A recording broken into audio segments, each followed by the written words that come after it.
네, 다시 46주 맞나? 사용 왜 이렇게 발 꼬이지? 그러면 저는 네, 코로나 때문에 많이 힘드시죠. 저도 이렇게 오래 갈 줄 몰랐는데 코로나 사태가 정말 세상을 바꾸고 있죠. 그것 때문에 많은 자영업자들이 특히 힘드시고 여러분들이 힘드신 걸로 아는데 힘드신 만큼 또 법률적으로도 막 복잡한 문제들이 많이 있어요. 그래서 그런 걸 좀 정리를 드릴게요. 첫 번째는 뭐 요즘에는 거의 발생 안 하겠지만 해외여행 계약을 만약에 체결한 경우에 코로나 때문에 못 가게 됐을 경우에 어떻게 되냐. 요즘에는 이제 해외여행 가겠다 하시는 분이 잘 없는데 초기에는 좀 이런 문제들이 있었거든요. 그래서 그런 부분을 좀 얘기를 드리면 일단 해외여행 패키지 상품을 예약을 하고 돈을 다 지불했는데 코로나 때문에 못 가시게 된 분들이 많잖아요. 그래서 대부분 환불이 된 걸로 알고는 있는데 사실 상대방 국가에서 입국 금지를 해서 여행을 못 가는 상황이 발생했다면 이건 뭐 여행사 측에서도 귀책 사유는 없지만 저한테도 귀책 사유가 없이 뭐 계약이 불가능하게 된 거라서 전액이 환불되는 게 맞아요. 근데 일부 업체에서 계약서에 뭐 이렇게 쓰는 경우가 있죠. 뭐 계약을 해지하는 경우에 낸 금액에서 위약금을 내야 된다 이런 주장을 하는 경우도 있는데 그런 거는 사실 약관 규제법 상으로도 무효가 될 수 있는 조항들이고 전액 환불되는 게 맞다. 이거는 뭐 그렇게 정리할 수 있겠어요.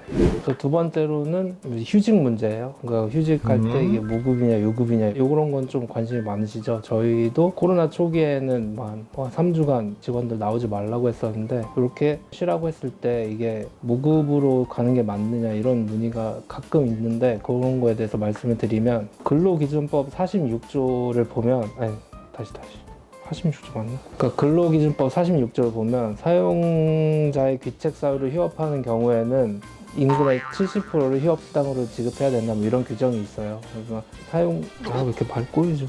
그러면 안돼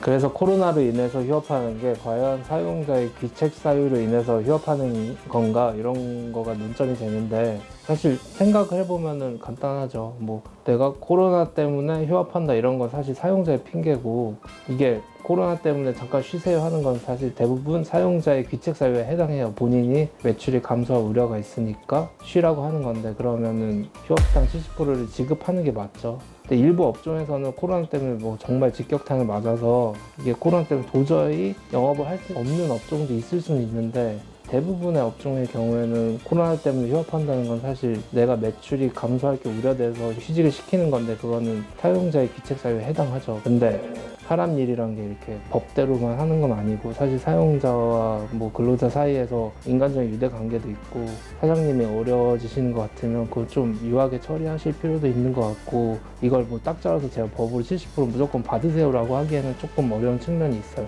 저도 회사에 직원이 여러 명 있는데 저는 휴업은 시키고는 않지만 70%를 휴업시키면서 지급하라고 하면 또 그것도 부담스럽고 저도 혼란스럽거든요. 그런 건 이제 회사 내부 관계에서 좀 유두리 있게 잘 처리하시는 게 좋을 것 같죠. 근데 이제 일부 악덕 업주들이 과하게 그런다고 하면 좀 법을 들이밀 필요는 있는데 대충 법적 기준이 이렇다 이렇게 알고 계시면 될 것 같아요.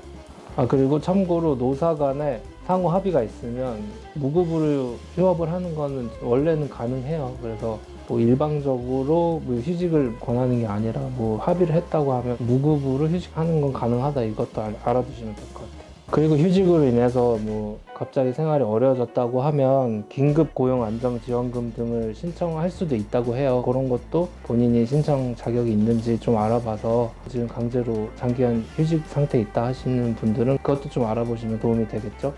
그리고 이거는 저도 해당하는 사안이긴 한데 자영업을 하고 계시는 분들이 많고 보통은 다 임대차 계약을 하고 계시잖아요. 근데 이제 워낙 매출이 급감하다 보니까 임대료를 미지급하는 일이 지금 많이 발생하고 있고 코로나 때문에 못 낸 건데 이런 임대인의 계약 해제 통보 이런 게 법적으로 되나 이런 걸 문의를 주시는데 일단 임대료 3기가 안 들어오면 해지할 수 있는 건 맞아요. 그래서 그걸 가지고 이거 코로나 때문이라고 저희는 항변하지만 사실 안 낸 건 맞기 때문에 그거에 대한 임대인의 계약 해지 통보는 꼭 그게 부적법하다고 할 수는 없어요. 근데 이제 이런 걸 감안해서 얼마 전에 임대인들이 좀 코로나 초기에는 좀 임대료를 좀 깎아주는 사회적인 움직임도 있었고 이런데 좀 그런 노력이 좀 중요한 것 같아요. 그래서 뭐 코로나 때문에 어렵다고 해도 일방적으로 임료를 안 내시면 그거에 대해서 해지 당할 수 있는 위험이 있다는 건 어쩔 수 없는 상황이에요.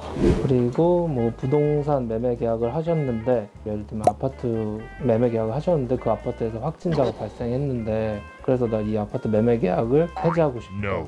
이런 문의도 있는데 사실 이제 코로나 환자가 발생했다는 거는 계약의 중요 부분이라고 할 수는 없어요. 내가 이 아파트에 살던 사람들의 병력을 조사하고 들어가는 일은 없잖아요. 뭐 코로나가 사실 지금 화제가 돼서 그렇지 뭐 각종 감기, 뭐 각종 독감, 인플루엔자 이런 것도 다 같은 바이러스인데 뭐 코로나 때문에 계약 해지하고 싶다 그러면 그 아파트에서 살던 사람 중에 독감 걸렸던 사람이 있으면 계약 해지할 수 있다 뭐 이런 말이 되기 때문에 뭐 코로나 환자가 있었다고 해서 매매 계약을 해제한다 이런 거는 사실 어려워요. 그 아파트에서 확진자가 있었는지 여부는 계약의 중요 부분이 아니기 때문에 계약을 취소하거나 할 수도 없어요.